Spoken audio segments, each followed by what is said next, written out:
નમસ્કાર વિદ્યાર્થીઓ, ટીવાય બીએમાં આપણે અર્વાચીન ગુજરાતી સાહિત્યના ઇતિહાસનું પેપર ભણીએ છીએ અને એમાં સ્વરૂપલક્ષી અભ્યાસ અંતર્ગત આપણે જુદા જુદા સ્વરૂપોની વાત કરી રહ્યા છીએ. તો આજે આપણે નવલકથા સ્વરૂપના ઉદ્ભવ અને વિકાસની વાત કરવાની છે. હવે નવલકથાનું જે સ્વરૂપ છે એ તમે જાણો છો એમ ખૂબ જ લોકપ્રિય અને પ્રસિદ્ધ સ્વરૂપ રહ્યું છે અન્ય ગદ્ય સ્વરૂપોના પ્રમાણમાં. અને બીજું એ કે એમાં કથા જે છે મૂળે કથા સાહિત્યનું સ્વરૂપ છે. તો આની પહેલાં પણ પૌરાણિક કાળમાં અને મધ્યકાળમાં કથાઓ તો અનેક રચાતી રહી છે, પણ આ જે કથા છે એ એના કરતાં જુદી છે, નવી છે. એટલા માટે એની આગળ નવલ એવું વિશેષણ લાગેલું છે. એટલે નવલકથાનું જે સ્વરૂપ છે એ સંપૂર્ણ રીતે પશ્ચિમમાંથી ઉતરી આવેલું એવું સ્વરૂપ છે. અને એ રીતે આ સ્વરૂપ જે છે સંપૂર્ણપણે અર્વાચીન સ્વરૂપ છે. આપણે થોડા સમય પહેલાં જ કરણ ઘેલો નવલકથા જે છે એ કૃતિ તરીકે ભણી ગયા, અને આ કૃતિ જે છે એ આપણી ગુજરાતીની પ્રથમ નવલકથા છે એ વાત આપણે ત્યારે કરી હતી. એટલે આમ જુઓ તો અન્ય ગદ્ય સ્વરૂપોની સાથે નવલકથાનું જે સ્વરૂપ છે એ અર્વાચીન કાળમાં એટલે સુધારક યુગમાં અંગ્રેજોના આગમન બાદ ઉદય પામ્યું.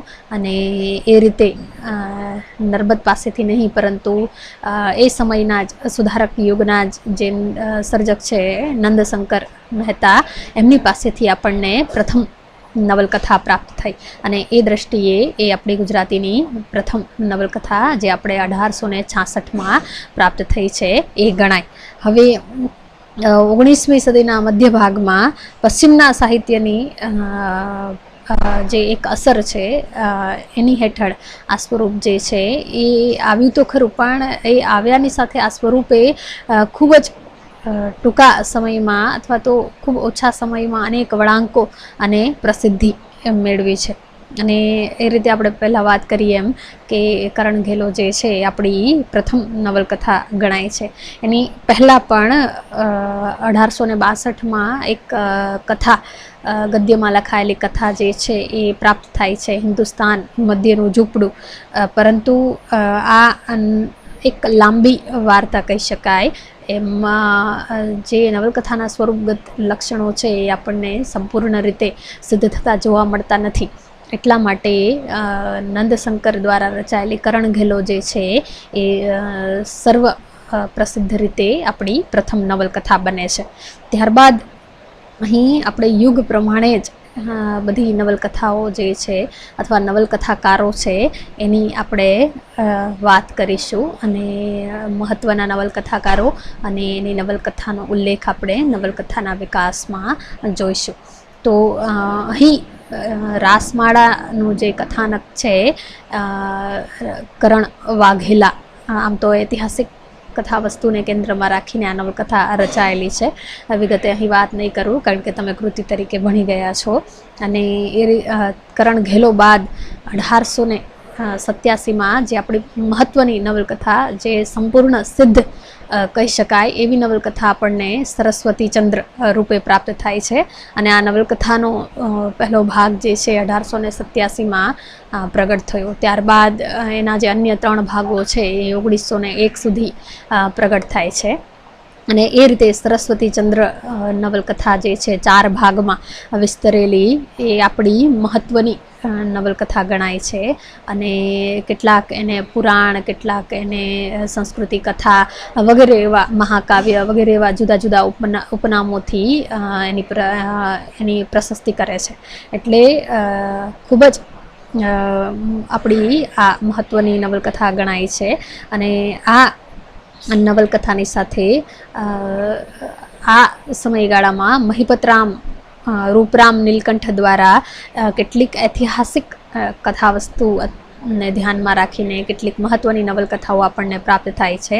જેમાં સઘરા જેસંગ, વનરાજ ચાવડો, સાસુ વહુની લડાઈ જેવી મહત્ત્વની નવલકથાઓ ગણાવી શકાય. અને સાસુ વહુની લડાઈ જે છે એ આપણી પ્રથમ સામાજિક નવલકથા પણ ગણાય છે. ત્યારબાદ અનંત પ્રસાદ વૈષ્ણવની રાણક દેવી, તો હરગોવિંદાસ કાંટાવાળાની અંધેર નગરીનો ગંધર્વસેન, ઈચ્છારામ સૂર્યરામ દેસાઈની હિન્દ અને બ્રિટાનિયા, મુરાદ અલી બેગની લાલંદ બેરેગાન અને જહાંગીર તાલિયાર ખાનની રત્નલક્ષ્મી મુદ્રા અને કુલીન વગેરે જેવી કેટલીક નોંધપાત્ર નવલકથાઓ પ્રાપ્ત થાય છે.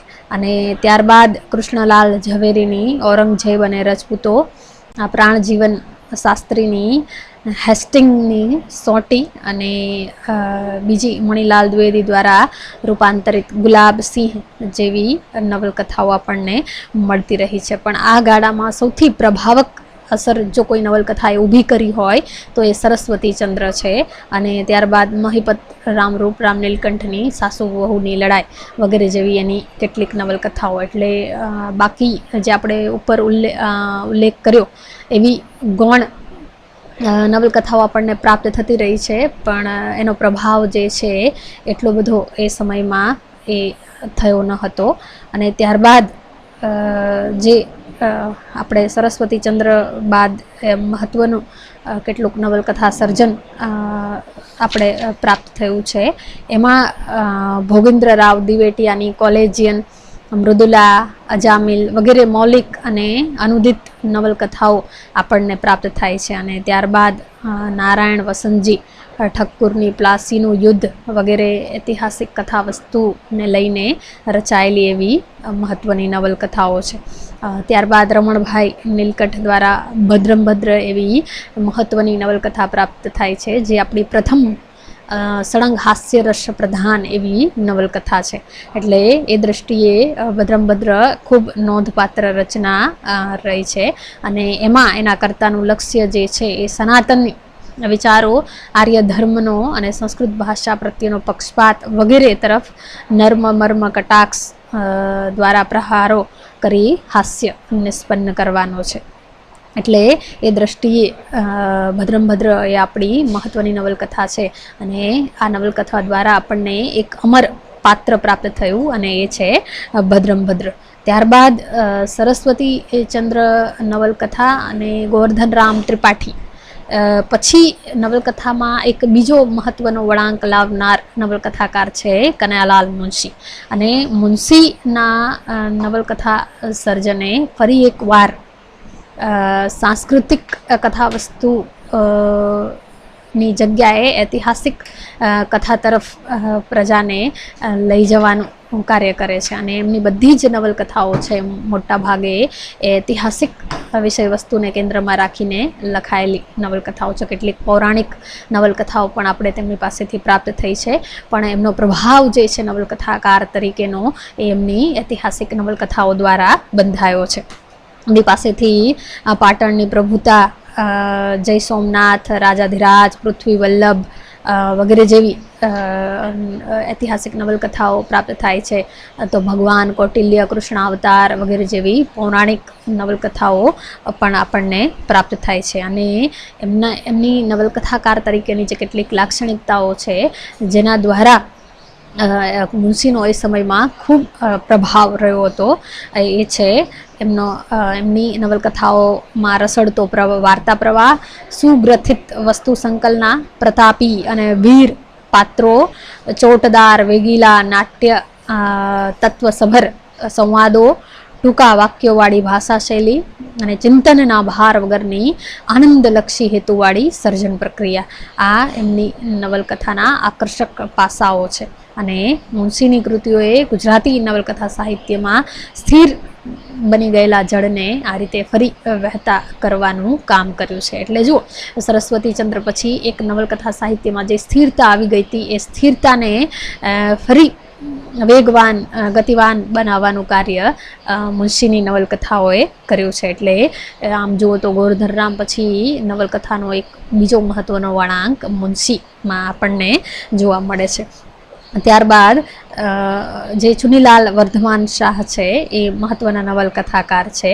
અને એમની પાસેથી અવંતીનાથ, નીલકંઠનું બાણ, રૂપમતી વગેરે જેવી ચમત્કારવાળી અર્ધ આધ્યાત્મિક અને અર્ધ વાસ્તવિક એવી નવલકથાઓ, પ્રેમ કથાઓ આપણને પ્રાપ્ત થાય છે. અને એમની જીગર અને અમી જે છે એ ખૂબ વંચાતી અને ખૂબ પ્રસિદ્ધિ પામેલી એવી સામાજિક કૃતિ પણ એમની પાસેથી આપણને પ્રાપ્ત થાય છે. ત્યારબાદ ધનસુખલાલ મહેતાનું જે નવલકથામાં પ્રદાન છે ખૂબ મહત્ત્વનું પ્રદાન છે. અને ધનસુખલાલ મહેતા અને જ્યોતિન્દ્ર દવેના સંયુક્ત પ્રયાસે તેમની પાસેથી અમે બધા જેવી ભદ્રમ ભદ્ર પછી બીજી મહત્ત્વની નવલકથા પ્રાપ્ત થાય છે. અને એ સળંગ હાસ્ય રસપ્રધાન એવી આપણી આ બીજી નવલકથા છે.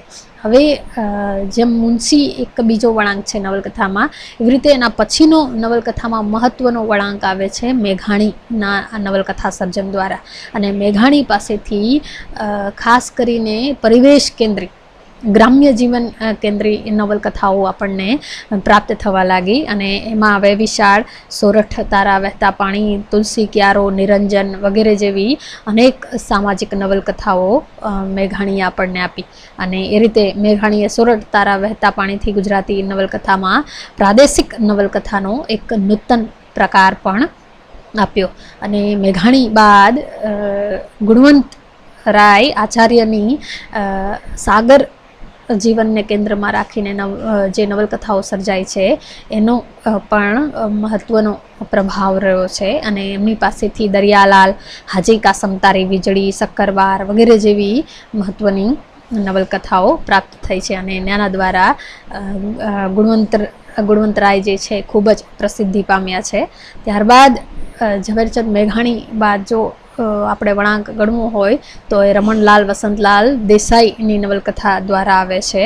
અને રમણલાલ વસંતલાલ દેસાઈ પાસેથી આપણને ગ્રામ્ય જીવનને કેન્દ્રમાં રાખતી સામાજિક નવલકથાઓ પ્રાપ્ત થઈ છે. એમની પાસેથી કોકિલા, દિવ્ય ચક્ષુ, પૂર્ણિમા, ગ્રામલક્ષ્મી, ભારેલોગની જેવી યશોદાયી નવલકથાઓ આપણને પ્રાપ્ત થઈ. અને ગુર્જર અસ્મિતાને પ્રેરે એવા સમકાલીન બળોને સામાજિક કથાઓમાં ઝીલતી તેમણે લોકપ્રિયતા પ્રાપ્ત કરી. અને એટલા માટે એમણે યુગમૂર્તિ વાર્તાકાર તરીકેનું બિરુદ પણ આ સમયમાં મેળવ્યું. એટલે ગાંધી યુગના આ મહત્ત્વના યુગમૂર્તિ વાર્તાકાર આ રીતે પોતાના નવલકથા સર્જન અને વાર્તા સર્જન દ્વારા બન્યા છે. એટલે ત્યારબાદ મોહનલાલ મહેતા, હરજીવન સોમૈયા, ધનશંકર ત્રિપાઠી વગેરે દ્વારા પણ નવલકથા સર્જન થતું રહ્યું છે. અને એના પાસેથી કેટલીક મહત્ત્વની નવલકથાઓ પણ પ્રાપ્ત થઈ છે. પણ ખરો જે ગ્રામ્ય જીવનનું ખરું સ્વરૂપ જેમનામાં પ્રગટ થયું છે એવા નવલકથાકાર છે પન્નાલાલ પટેલ. એટલે જાણે કે હજી તો પ્રાદેશિક તાનો જે પરિચય આપણને મેઘાણીમાં થયો એનો ખરો અનુભવ આપણને પન્નાલાલમાં મળવાનો બાકી હતો. અને એમની માનવીની ભવાઈ, મળેલા જીવ વગેરે જેવી નવલકથાઓ દ્વારા આપણને એ જે ગ્રામ્ય જીવનનું વાસ્તવ છે, એની પ્રાદેશિકતા છે, એને તમે આ રીતે વાસ્તવિક રીતે, જીવંત રીતે તમે એમની નવલકથામાં અનુભવી શકો છો. એટલે આવી ઉત્તમ રચનાઓ આપણને મેઘાણી પાસેથી પ્રાપ્ત થઈ છે. અને પન્નાલાલ પટેલની જે માનવીની ભવાઈ છે એને તો માનવી જે આપણો શ્રેષ્ઠ પુરસ્કાર છે જ્ઞાનપીઠ એ પણ પ્રાપ્ત થયેલો છે. અને એ આપણા ગુજરાતી સાહિત્યની એક જેને કહીને સર્વોત્કૃષ્ટ નવલકથા પણ એ રીતે છે. તેમની નવલકથાઓમાં ઈશાન્યા ખૂણાનો મનોહર લોકમેળો તેની સબળાઈઓ અને નબળાઈઓ સમેત સહિત વાસ્તવિક રૂપમાં પ્રગટ થાય છે. અને તેમણે ગામડાને આત્મીયતાથી સ્પર્શ્યું છે. જીવનના વિશિષ્ટ ધબકારવાળી બોલી બોલતા મનેખની છબી એમાં ઝીલાય છે. અને વણામણા, પાછળે બારણે, મનખાવતાર, સાચા સમણા વગેરે જેવી અનેક નવલકથાઓ એમની પાસેથી પ્રાપ્ત થઈ છે. તેમની જાનપદી નવલકથાઓનું કથાવસ્તુ આકર્ષક છે, પ્રસંગો દિલ ડોલાવે તેવા. તો સમર્થ ચરિત્ર ચિત્રણ તેમની પાસેથી આજે તેમના પાત્રો જે છે કાળુ, રાજુ, જીવી વગેરે આપણે ક્યારેય ભૂલાય નહીં, અથવા તો ગુજરાતી નવલકથાના અમર પાત્રોમાં જેને આપણે ગણી શકીએ એ પ્રકારના પાત્રો આ રીતે પન્નાલાલ પાસેથી પ્રાપ્ત થાય છે. એટલે સમર્થ ચરિત્ર ચિત્રણ, સંવાદો અને અનેક શક્યતાઓથી ભરેલા માર્મિક અને વેધક તેમજ પરિસ્થિતિઓનું સહજ આલેખન વાચકોનું તરત ધ્યાન ખેંચે એવા એના લક્ષણો છે. બીજું કે પરિવેશનું જે રીતે જીવંત આલેખન એમની નવલકથાઓમાં થયું છે, ખાસ કરીને માનવીની ભવાઈમાં, એ એમની નવલકથાનું એક મહત્ત્વનું પાસું છે. અને એટલા માટે જ એમની સર્જકતા વિશે કહેવાયું છે કે માટીના મોઘેરા મોર એ કલાકૃતિઓ એમની છે. ત્યારબાદ આમ જુઓ તો ગુજરાતી નવલકથામાં 3 પટેલો જે છે એનું મહત્ત્વનું સ્થાન રહ્યું છે. એમાં પહેલાં પન્નાલાલ પટેલ, બીજા ઈશ્વર પેટલીકર અને ત્રીજા પિતાંબર પટેલ. આ 3 પટેલોએ નવલકથા સાહિત્યમાં એના વિકાસમાં એક મહત્ત્વનો વળાંક લાવવાનું કાર્ય કર્યું છે. અને આપણે પન્નાલાલ પટેલની વાત કરી, હવે આપણે ઈશ્વર પેટલીકર પાસેથી ખાસ કરીને જન્મટીપ જેવી મહત્ત્વની નવલકથા પ્રાપ્ત થાય છે. અને જન્મટીપ બાદ ભવસાગર, મારી હૈયા સગડી જેવી અનેક પ્રસિદ્ધ નવલકથાઓ એમની પાસેથી આપણને પ્રાપ્ત થઈ છે. અને પિતાંબર પટેલ પાસેથી એમની યશોદાઈ કૃતિ જે છે ખેતરને ખોડે, તો પુષ્કર ચંદરવાકર પાસેથી બાવળાને બળે જેવી મહત્ત્વની નોંધપાત્ર નવલકથાઓ પ્રાપ્ત થાય છે.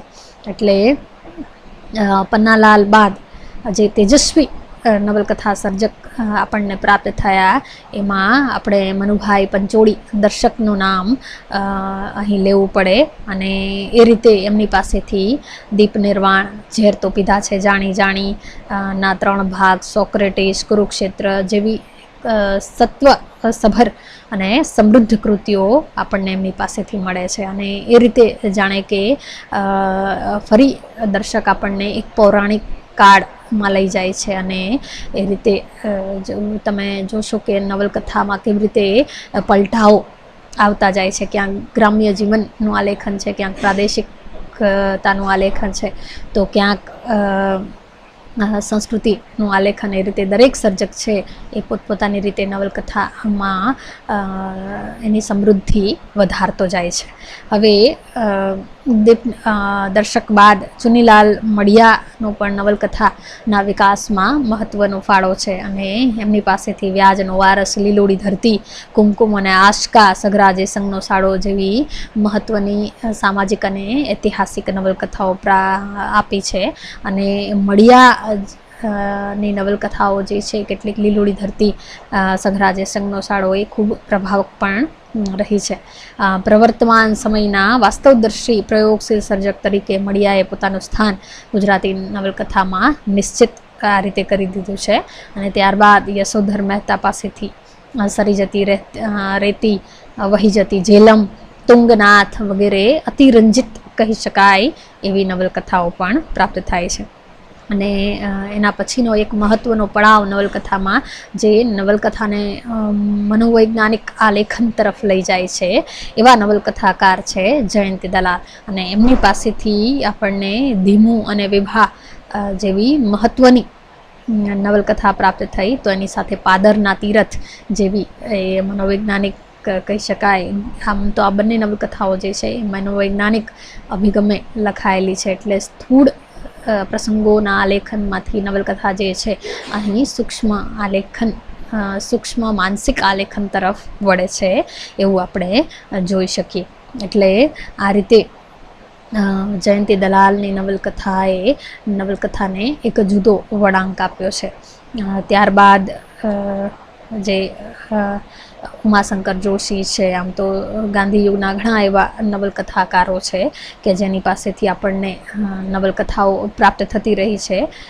જેમાં શિવકુમાર જોશી છે, જેમની પાસેથી કંચુકી બંધ છે, અનંગરાગ છે, આભરૂએ એની નવલકધારે, સોનલ છાંય, કલહંસી જેવી મહત્ત્વની નવલકથાઓ પ્રાપ્ત થઈ અને ત્યારબાદ રાવજી પટેલ પાસેથી અશ્રુઘર અને ઝંઝા જેવી નોંધપાત્ર નવલકથા આપણને આપી. આમ તો રાવજી પટેલ જે છે એ મુખ્ય રૂપે કવિ છે, પરંતુ એમની અશ્રુઘર અને ઝંઝા એ પણ સ્વરૂપની દ્રષ્ટિએ ઉત્તમ કહી શકાય એવી નવલકથા છે. તો આ સમયમાં રઘુવીર ચૌધરી જે છે નવલકથાકાર તરીકે ખૂબ જ પ્રસિદ્ધિ પામેલા એવા સર્જક છે અને તેમને ખાસ જે પ્રસિદ્ધિ પ્રાપ્ત થઈ છે એ એમની નવલકથા અમૃતા છે. અમૃતાની સાથે એમની પાસેથી પૂર્વરાગ, પરસ્પર, રુદ્ર મહાલય, પ્રેમ અંશ, ઈચ્છાવર જેવી અનેક નવલકથાઓ પ્રાપ્ત થાય છે અને એ રીતે એમની નવલકથાઓએ એક માગ મુકાવે તેવું સ્થાન નવલકથા સાહિત્યમાં પ્રાપ્ત કર્યું છે.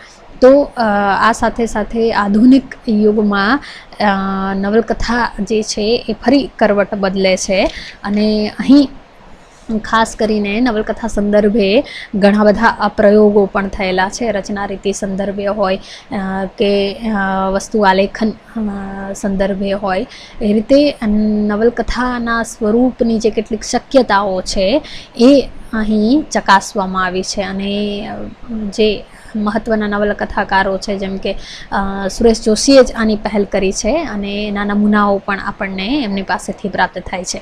તો સરોજ પાઠક છે, ભગવતી કુમાર શર્મા છે, બીજા કેટલાક મહત્ત્વના નવલકથાકારો છે જેમ કે હરીન્દ્ર દવે છે, કુંદનિકા કાપડિયા છે, ધીરુબેન પટેલ છે વગેરે નવલકથાકારોએ પોતપોતાની રીતે અહીં નવલકથા સ્વરૂપની જે લાક્ષણિકતાઓ છે એને ચકાસવાનો પ્રયત્ન કર્યો છે. હરીન્દ્ર દવે પાસેથી આપણને અગનપંખી, સુખ નામનો પ્રદેશ, માધવ ક્યાંય નથી, ગાંધીની કાવડ જેવી મહત્ત્વની નવલકથાઓ પ્રાપ્ત થઈ. તો ભગવતી કુમાર શર્મા પાસેથી સૂર્યલોક અને સમય દ્વીપ, ઉર્ધ્વમૂલ વગેરે જેવી નોંધપાત્ર નવલકથાઓ પ્રાપ્ત થઈ, જેમાં પૂર્વ અને પશ્ચિમના વિચારોનો સંઘર્ષ જે છે એ કેન્દ્ર તરીકે આલેખાતો જોઈ શકાય છે. ત્યારબાદ આ સમયગાળામાં જે ખાસ કરીને પ્રતિકાત્મક રીતે અથવા તો પ્રયોગાત્મક રીતે જે લખતા નવલકથાકાર છે એ છે રાધેશ્યામ શર્મા અને એમની પાસેથી ફેરો અને સ્વપ્ન તીર્થ જેવી મહત્ત્વની નવલકથા પ્રાપ્ત થાય છે, જેના કેન્દ્રમાં મનુષ્યની વ્યક્તિગત લાગણી છે. એટલે એ દ્રષ્ટિએ રાધેશ્યામ શર્માની આ નવલકથાઓ મહત્ત્વની છે. તો સરોજ પાઠક પાસેથી આપણને નાઇટમેર, નિશેષ, પ્રિય, પૂનમ, ટાઈમ બોમ્બ, લિખિતંગ જેવી મહત્ત્વની પ્રયોગશીલ નવલકથાઓ પ્રાપ્ત થઈ છે અને નાઇટમેર તો એમની ખૂબ જ આ સંદર્ભે પ્રસિદ્ધ એવી નવલકથા છે જેમાં સ્વપ્ન પ્રયુક્તિઓનો ઉપયોગ થયેલો છે. તો કુંદનિકા કાપડિયાનું નામ પણ 7 પગલાં આકાશ ને કેન્દ્રમાં રાખીને ખૂબ જ પ્રસિદ્ધિ પામ્યું છે અને તેમની પાસેથી અગનપિપાસા અને 7 પગલાં આકાશમાં જેવી ખૂબ જ લોકપ્રિય અને પ્રસિદ્ધ નવલકથા આપણને પ્રાપ્ત થઈ. તો ધીરુબેન પટેલ પણ નારીને કેન્દ્રમાં રાખીને લખતા એવા મહત્ત્વના સર્જક છે અને એમની પાસેથી વાંસનો અંકુર, વડવા નલ, સીમડાના ફૂલ જેવી પ્રસિદ્ધ અને નવલકથાના સ્વરૂપની દ્રષ્ટિએ સિદ્ધ કહી શકાય એવી નવલકથાઓ પ્રાપ્ત થઈ છે. એટલે આ જ સમયગાળામાં ઇલા આરબ મહેતા પાસેથી પણ 32 પૂતળીની વેદના જેવી મહત્ત્વની નવલકથાઓ પ્રાપ્ત થઈ.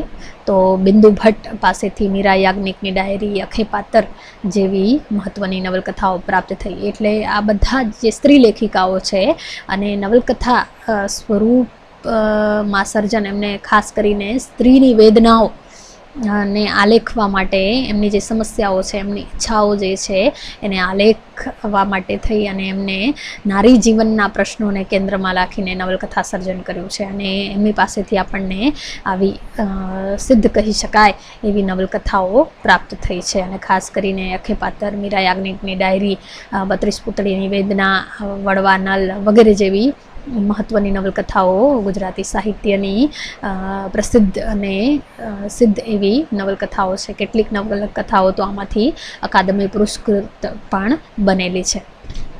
ત્યારબાદ આપણે વાત કરીએ એમ કે સુરેશ જોશી દ્વારા આધુનિક નવલકથા સર્જનમાં પણ મહત્ત્વનો વળાંક આવે છે અને તેઓ ઘટના ને કેન્દ્રમાં રાખી ને નવલકથા સર્જન જે અત્યાર સુધી થતું હતું એની જગ્યાએ સુરેશ જોશી જે છે એ માનસ આલેખન પર ભાર મૂકે છે, વ્યક્તિગત સંવેદન પર ભાર મૂકે છે અને એને કેન્દ્રમાં રાખીને સુરેશ જોશી પાસેથી બે મહત્ત્વની નવલકથાઓ પ્રાપ્ત થઈ અને એ છે છિન્નપત્ર અને મરણોત્તર.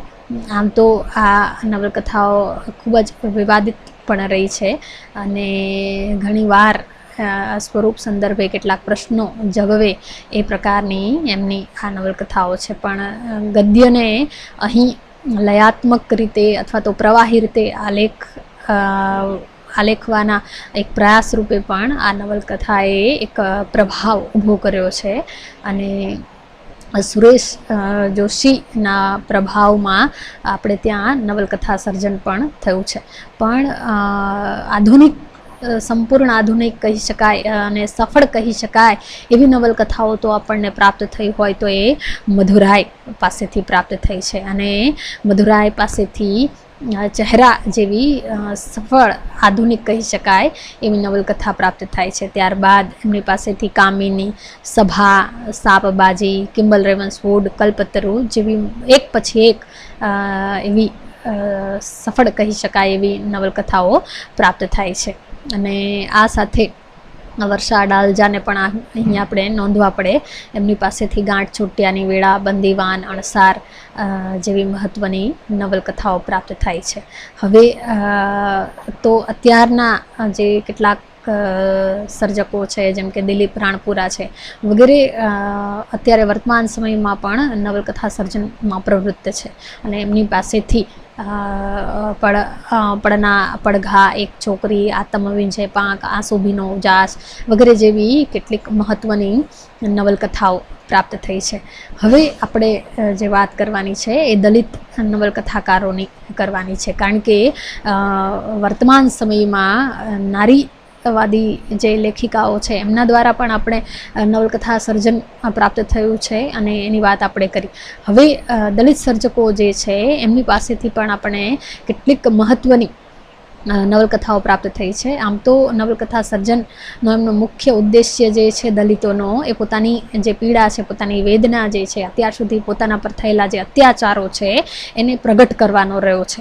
પરંતુ એ વેદનાની અભિવ્યક્તિ માટે થઈને એમની પાસેથી જે સર્જન આપણને પ્રાપ્ત થયું એમાં પણ કેટલીક સફળ કૃતિઓ આપણને પ્રાપ્ત થઈ છે અને એવા નવલકથાકાર છે જોસેફ મેકવાન અને એમની પાસેથી આંગળિયાત નામની આમ જુઓ તો સફળ કહી શકાય એવી નવલકથા પ્રાપ્ત થઈ અને ત્યારબાદ એમની પાસેથી મારી પરણેતર અને મનખાની મિરાત જેવી મહત્ત્વની નોંધપાત્ર નવલકથાઓ પ્રાપ્ત થઈ. જોસેફ મેકવાન બાદ દલપત ચૌહાણનું જે પ્રદાન છે નવલકથાના વિકાસમાં એ ખૂબ મહત્ત્વનું છે. એમની પાસેથી મલક, ગીધ, ભડભાખરું, રાસવા સૂરજ જેવી મહત્ત્વની નવલકથાઓ પ્રાપ્ત થાય છે જેમાં દલિત પ્રત્યે નું જે સવર્ણ સમાજનું વલણ છે અથવા તો દલિતો પર થયેલા અત્યાચારો જે છે એ અહીં એમની ભાષામાં વાસ્તવિક રીતે આલેખન પામ્યા છે અને એ દ્રષ્ટિએ આ નવલકથાઓ જે છે એ ખૂબ જ પ્રભાવક રહી છે. દલપત ચૌહાણ બાદ મોહન પરમાર નું નવલકથા સાહિત્યમાં ખૂબ મહત્ત્વનું પ્રદાન છે અને તેમની પાસેથી નેડિયું, પ્રિયતમા, ડાયા પસાની વાડી, સંકટ જેવી નોંધપાત્ર નવલકથાઓ પ્રાપ્ત થાય છે અને